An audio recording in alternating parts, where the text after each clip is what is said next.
Hello, everybody. Welcome to the Buckeye Weekly Podcast. I'm Tony Gerdeman here, as always, with Tom Orr. Tom, how's it going?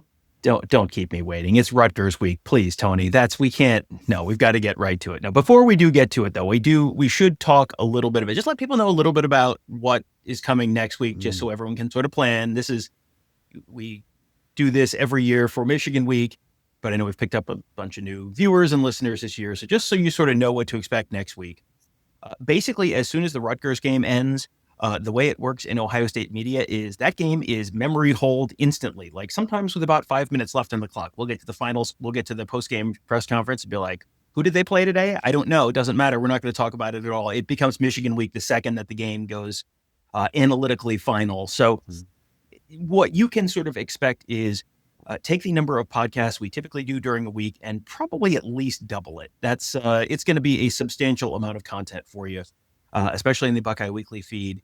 We will be breaking this game down from every possible angle. We spend all year watching every single snap of Ohio State and Michigan to prepare for this week. This is our moment, so we will load you up with as much content as we can. And if you are normally a YouTube subscriber, this would be a good week to subscribe on the podcast feeds, the Buckeye Weekly podcast feed, the Buckeyes Tomorrow Morning podcast feed, because we know lots of people are driving places or running errands or, trying to hide from relatives and their loud political opinions. So this is a great week to dive into the podcast if you have not done so already.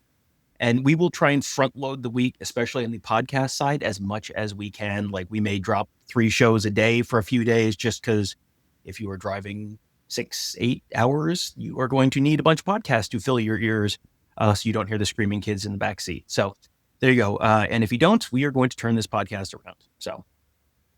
Yeah, this is definitely a week we prepare all year for. This is our week to shine, Tom. We are peacocks. Let us fly. I don't think they. Anyway. No. Anyway, so It's a Fox game. It's not an NBC game. Let us begin with a brief rundown of this Rutgers game and who may or may not play in this game, Tom. And I'm going to. This is my belief based on some things that Ryan Day said and some things that he has not said. I don't expect to see Jeremiah Smith and Carnell Tate this week. Was not interested in answering questions about them other than saying they're working hard to get back. He did say that Julian Sain had a full week of practice and he's fine. I mentioned that CJ Donaldson had a full week of practice and he's fine. So when you talk about some players, you don't talk about others. That lends me to believe that the others are not going to play or, there's still, questions there. And also when he said that the young receivers played, got some reps last week and they're going to get more this week, that also signals to me that I'm not expecting to see Carnell Tate or Jeremiah Smith this week. I still expect to see them against Michigan, though. Yeah, that's exactly where I am. It just, the way he's talking about it, and frankly, the fact that they can beat Rutgers with 2 wide receivers tied behind their back, then they can certainly do it. This is, I don't want to spoil the surprise at the end of the show. This is not going to be an aesthetically pleasing game. Rutgers tends to drag you into not aesthetically pleasing games to begin with. And if Ohio State is playing without a couple of its passing, top passing targets, the passing game is not going to be quite what it is. It's probably going to be a lot more running than you typically see from Ohio State.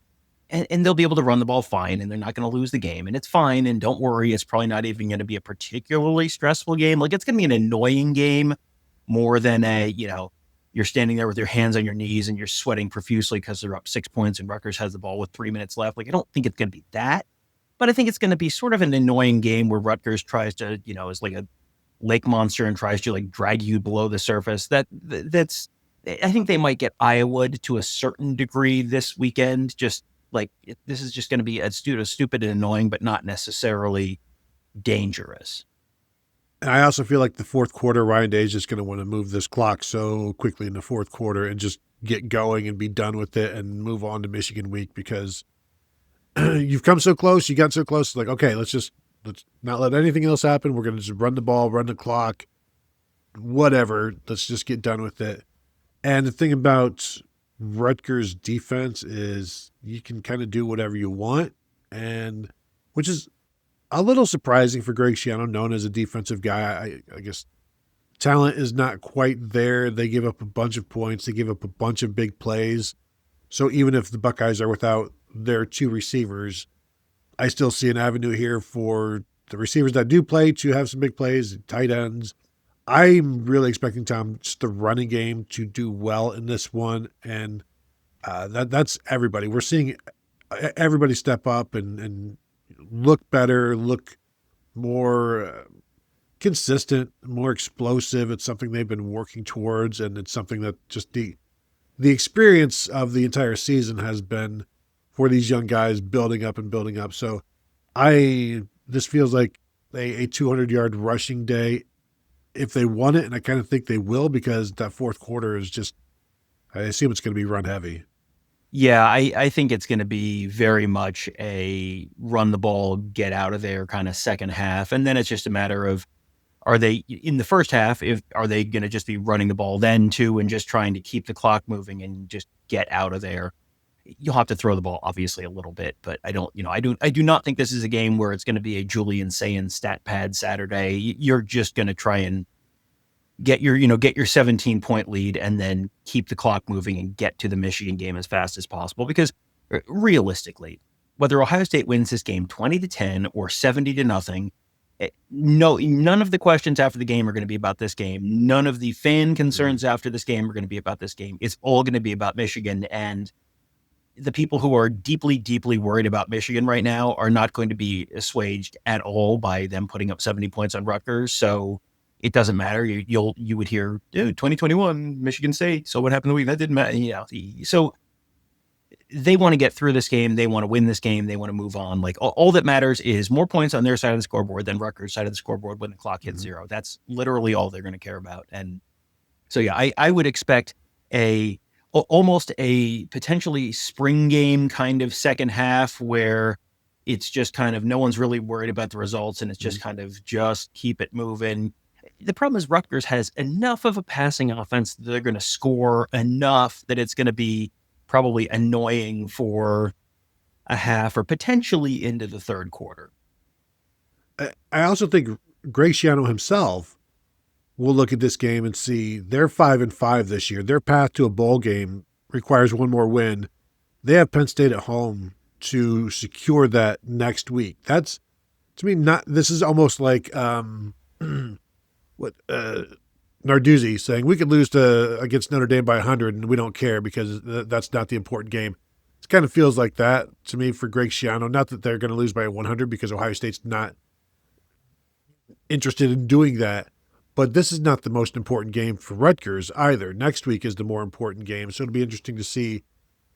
Like, we expect them to be just a pain, but they also want to be as healthy as possible next week. So they may take that second half and do the same thing that Ohio State does. And I just we came here, so we didn't get fined. Now let's just go and do the Penn State thing next week and try to get to a bowl game, because that's the more important thing for them. And really for Ohio State, to touch on the passing game, I could see this being another sub 200-yard passing game for Julian Sayin, especially without his receivers if they don't play.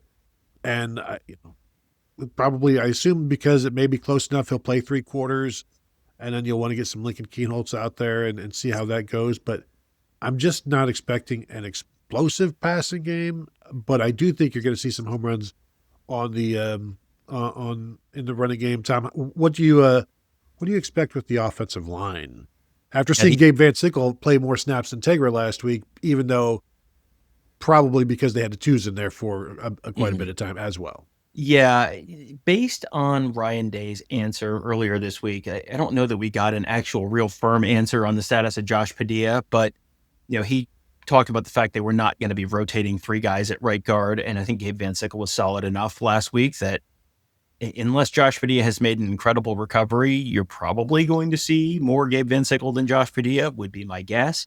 And you're probably going to see a continued rotation of Gabe Van Sickle and Taker Shabola there, because those are guys who bring some different stuff to the Ohio State offense. And Shabola is just a little more physically developed. He's just been in the program, more years, and he's just sort of bigger and stronger. But, Van Sickle has been probably technique-wise a little better. So I think you're going to continue to see them work things out. This is not a week when you have to make any firm and final decisions. So I think they're going to continue to just sort of evaluate what they've got, see how Van Sickle plays with another week of practice. And if Padilla is healthy, maybe you see Padilla in there, or maybe you see Van Sickle and Padilla in there together with the twos. We'll see. We'll see how they decide to mix that up. But yeah, I don't think I'm expecting anything really different on the offensive line. This is not, this does not have to be lock it in. This is your final answer. This is another week where they can sort of evaluate things and then try and land on a solution for the games that you really, really, really have to win later. Yeah. And then the Rutgers offense, running back Antoine Raymond went for 240 yards on 41 carries last week to hit 1,000 yards on the season. 200 carries, 1,000 yards, 5 yards per carry. He's had 3 100-yard games this year, and when he gets those, one was at Minnesota, 26 carries. Another one was at Purdue, 29 carries. And then the Maryland game, 41 carries. Like, they will ride him as long as the running game, as long as the score is close. If the score is close, they'll just continue to give him the ball. They got blown out at Illinois. He had 10 carries. Got blown out against Washington. He had 15, 18 against Oregon. So I'm not expecting him to have another 30 or 40 carries because, again, this is not the more important game. And also, I don't know that the score will necessitate that. But I also don't know, is this like a 17-point game at the half? I think that would be standard or something of that nature. But the running game, this will be a little bit of a test for Ohio State in that Rutgers has a good running back. Ohio State has been up to the challenge against the running game, but they've not faced many good ones. And to me, Tom, the bigger threat is the passing game for the Scarlet Knights. They've got a couple of good receivers with KJ Duff and Ian Strong, who have done well this season, have put up numbers, and they'll throw it around in conference play. Ethan Kaliak-Manis is in Rutgers. They're second in the Big Ten in passing yards per game, behind Ohio State in conference games. So they've got some guys ish. Yeah, they do have some guys. I mean, the running game. You look at those stats, and the last time they were out, 41 carries from Antoine Raymond. I did a show over the summer that was the most unbreakable records in Ohio State football history, and one of them was 42 or 43 carries back in the 1970s. As they don't play football like that anymore. That's not, you're never going to see this again. And then 41 carries 2 weeks ago for Raymond, and you might see that against Penn State if that's a close game, especially if Rutgers is up a little bit in that one. But yeah, you're right. You're right. There is actual skill talent on this Rutgers team. Ethan Kaliak-Manis, I think everyone just kind of goes, that's the guy who wasn't very good at Minnesota. Well, he's been better at Rutgers. And I think KJ Duff has been a big reason why. He had 119 yards against Norfolk State, but he had 6 catches for 241 yards, an average of 40 yards per catch, 40 yards per catch against Purdue. That's, and Purdue, Ohio State fans just saw Purdue. They're not fantastic, but they're not, it's not Norfolk State. That's an actual, somewhat competent defense. And, 241 yards, again, that puts you right up in the best receiving yardage days in Ohio State history. That's just behind Terry Glenn against Pitt and Jackson Smith and Jigba in the Rose Bowl, and that's probably it. So they have guys that are going to put up individual kind of games. This will be fascinating to see. This will be a nice little test for Jermaine Matthews, for Davison Igbinosun, where this is a team that actually can throw the ball, is going to want to throw the ball. So this will actually be, you may actually see Jermaine Matthews get tested a little bit, which it feels like we go through every week, and it's just, we get to the post-game show. It's like, I didn't really see Jermaine Matthews today. You might actually see Jermaine Matthews a little bit. You may see them, put guys in the slot and try and get isolated matchups and more into styles. Ultimately, this will be a nice test for Ohio State's defense, just to have a team try and throw the ball on them a little bit, which just based on the teams on their schedule, you really haven't seen that much of that this year. No, and they've got, KJ Duff, as you mentioned, he's 6'6", 225, 923 yards receiving on the season. Ian Strong, 716 yards. He's missed a few games. They're both averaging about 90 yards receiving per game. Strong is 6'3", so they're both going to be bigger than the corners they face, whichever corners. And then slot receiver DT Sheffield, 40 catches in his 10 games, 500 and some yards receiving. So they've got a strong trio that they like and that they'll use.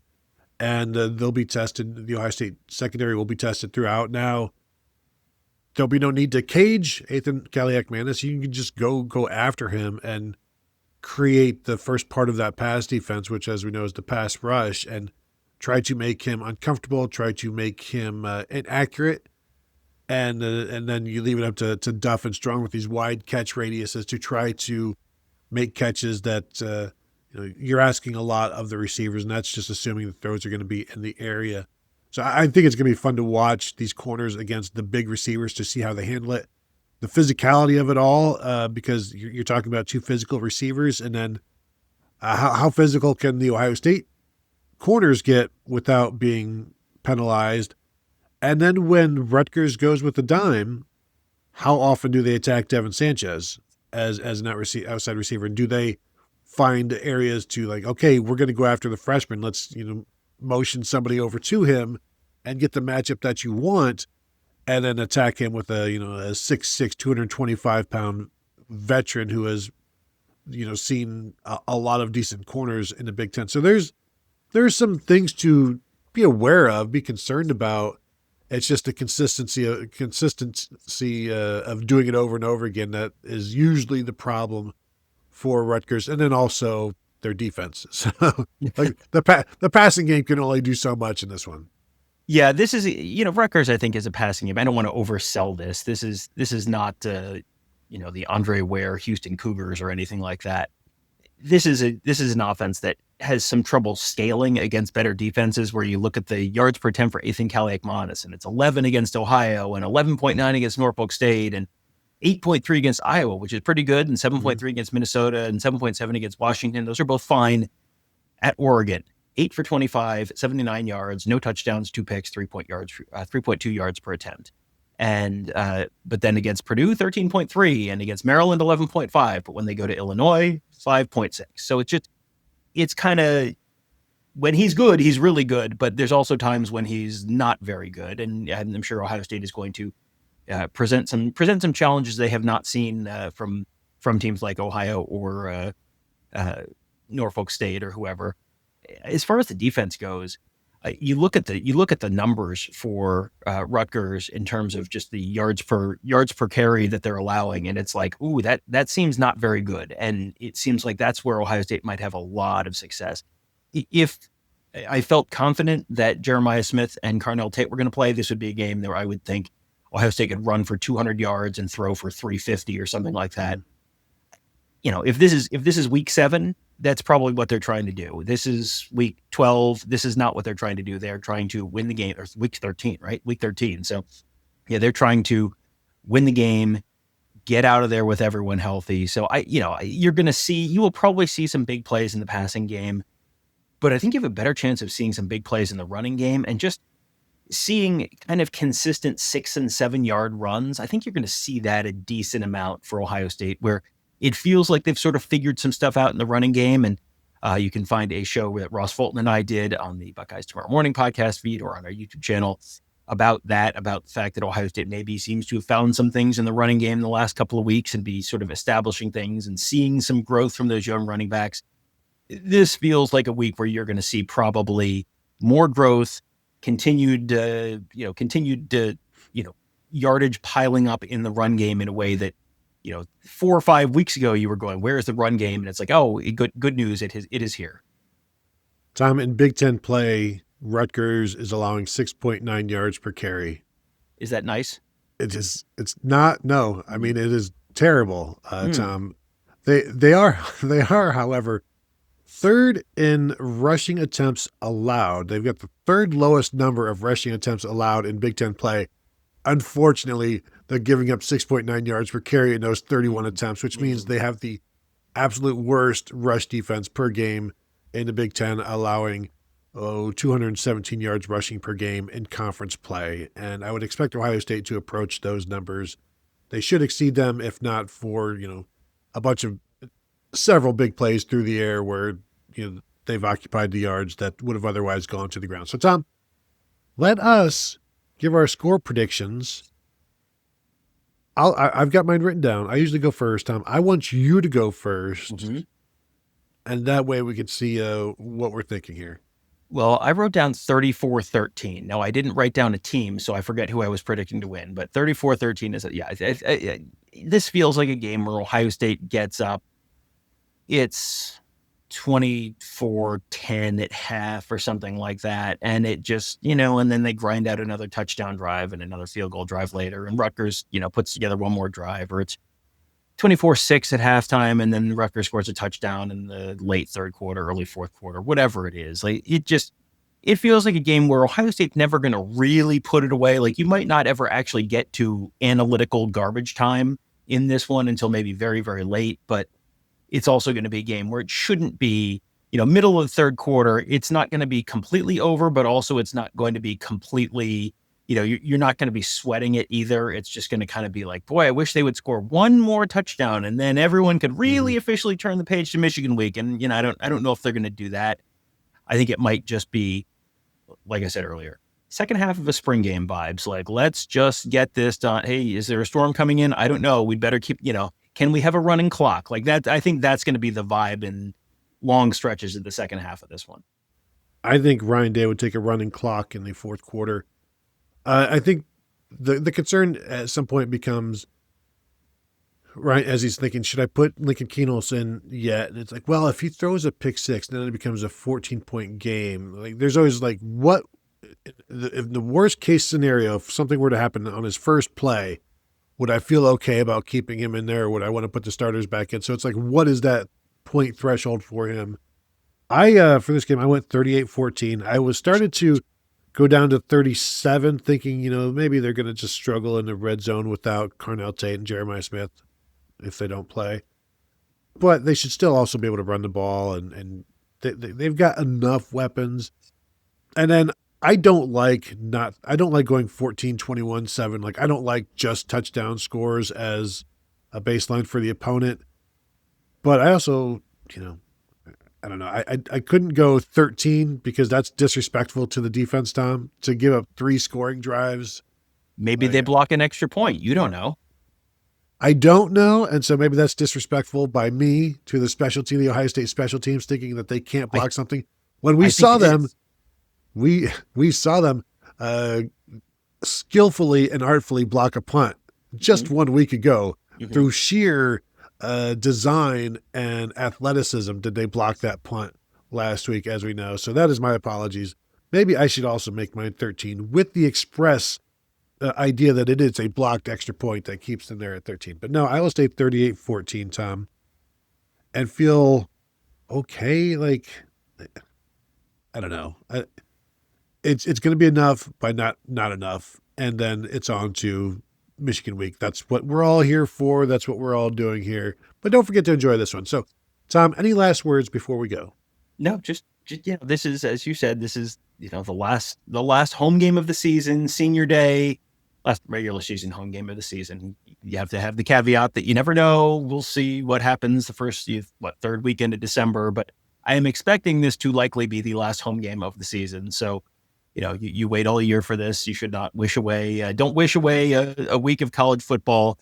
Enjoy it. And then, the Ohio State game ends, and then the Michigan game comes on. You can enjoy the Michigan game. And then, it officially becomes Michigan week.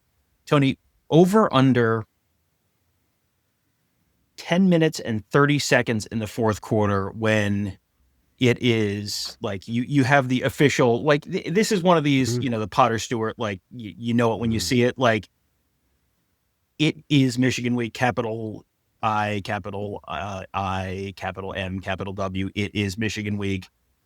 Over under 10 minutes left in the fourth quarter. 10 and a half. Yeah, for everybody else other than the coaching staff, right? I will say over, meaning before then, right? Yeah. Under for the coaches, but if you're up 17 with 10 minutes to go, sure, there's still a path for Rutgers. But do you expect it to happen?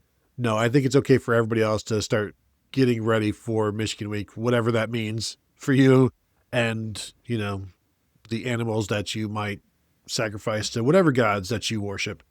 But you're by the start of the fourth quarter, if it's like say 31-14, like, let's go. Let's roll it.